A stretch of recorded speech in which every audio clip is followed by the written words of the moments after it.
سینما د هیوادونو هررخیز او په ځانګړي ډول د هیوادونو فرهنګي انځور د منعکسولو یوه مؤثره وسیله ده.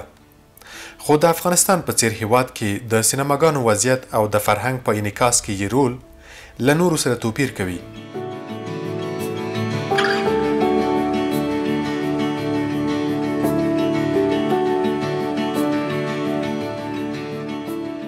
دا په کابل ښار کې د آریانا سینما ده.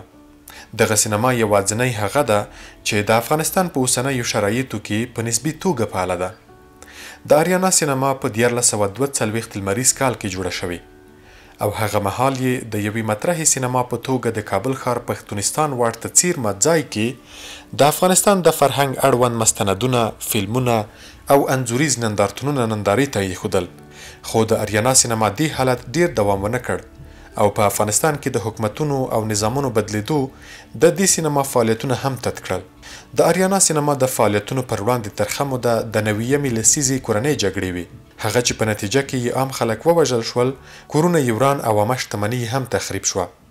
دغه مهال د عامه شتمنۍ له ویجاړېدو سره آریانا سینما هم تر خپل وروستي حد ویجاړه شوه او په دې توګه یې فعالیتونه چور بند شول. خو د کورنۍ جګړو له پای ته رسیدو وروسته د نوي حکومت په رامنځته کېدو سره په 1983 لمریز کال کې د فرانسې دې تخنیکي ډلې له لوري د آریانا سینما د بیا رغونې کارونه بیا پیل شول او یو کال وروسته یعنی په 1904 لمریز کال کې یې بیا پر فعالیت پیل وکړ.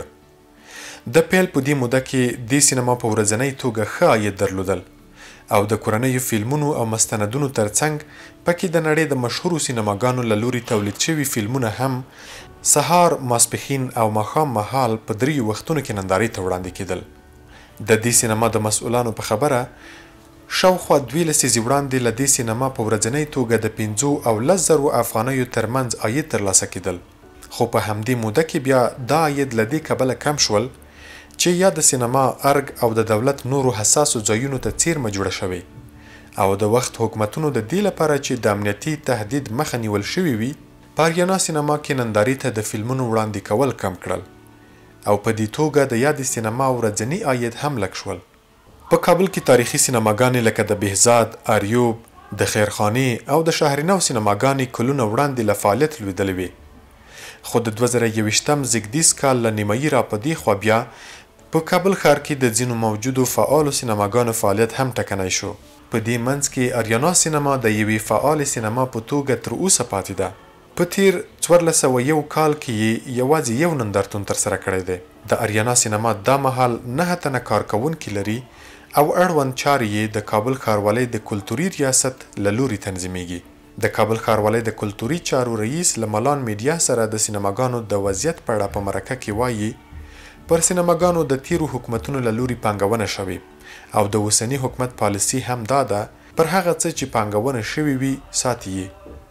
موږ فعلا په کابل کې یوه سینما فعاله لرو، آریانا سینما، چې په تیر یو کال کې موږ د بعضې کوچنیو وړو فلمونو چې د ملي راډیو ټلویزیون لخوا ترتیب شوي او جوړ شوي وو د هغوی جشنواره مو هم پکې درلودله او فعاله هم د سینما.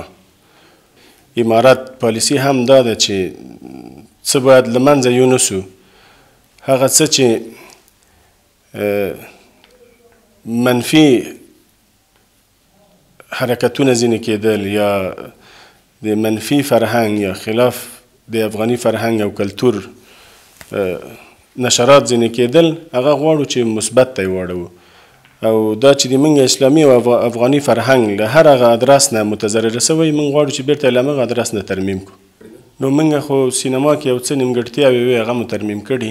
اما یوه کمیټه د دې لپاره ایجاد شوې ده چې د امر بالمعروف محترم وزارت یو استازی پکې ده، د اطلاعات فرهنګ وزارت محترم یو استازی پکې ده، د ملي راډیو ټلویزیون، د کابل ښاروالۍ د کلتوري چارو ریاست او همداسې اړوند نورې ادارې چې په دې هکله مسؤلیتونه لري. یو کمیټه ایجاد شوې ده که چېرته آینده کې موږ وغواړو بعضې خپرونې د سینما له ادرس نه ولرو د خپل د اسلامي او افغاني فرهنګ د تقویت په خاطر باندې، نو د دغې کمیټې تر چتر لاندې د دوی تر نظارت لاندې به هلته بعضې خپرونې کېږي انشاءالله.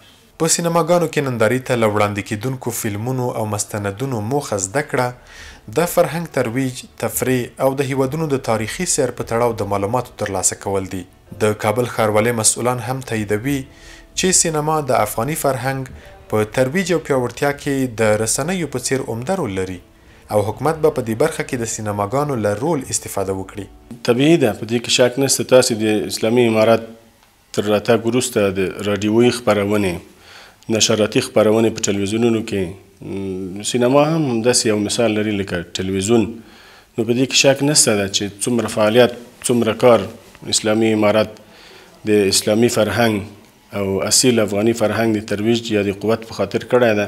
طبیعي ده چې په دې یو کال کې تاسې وینئ موثریت ډېر زیات ده او الحمدلله چې د ډېرو مشکلاتو، ستونزو او خلاف ورزیو مخه نیول سوې ده. هغه سینماوې خو په جمهوریت کې له منځه تللې وې. مثلا د شارنو د پارک سینما وه، ونړېدله.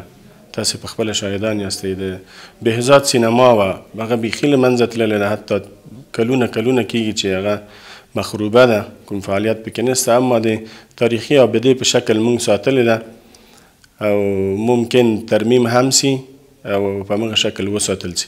د خیرخانې سینما هم له منځه تللې. هلته هم تقریبا د 15 کلونو را په دې خوا کوم فعالیت نه ده ترسره سوی.